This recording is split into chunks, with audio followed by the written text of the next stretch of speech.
Tired of your math notes looking like a chaotic equation that's impossible to solve? Well, get ready to transform your math studying, because today, we're diving deep into how to use Notion to not just organize, but actually understand and retain mathematical concepts. First, let's create a dedicated math workspace inside Notion. Create a new page titled Math Study Hub. Think of this as your digital command center now.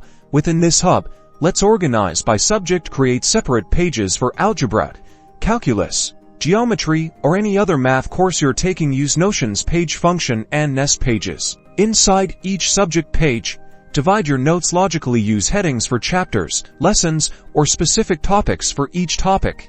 Create toggles for definitions, formulas, and practice problems.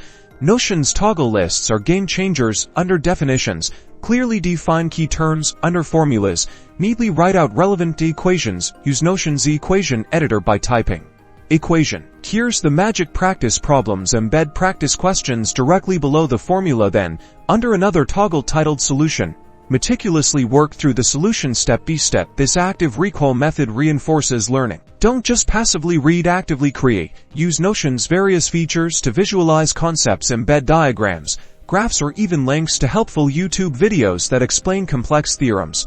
Finally, set up a review system. Use Notion's reminders to schedule regular reviews of your notes and practice problems. Consistent revisiting cements your understanding. And there you have it. By using Notion to organize your notes, practice problems, and review schedule, you will not only stay organized, but truly understand mathematical concepts with ease. So ditch the chaos and embrace the clarity. Happy studying!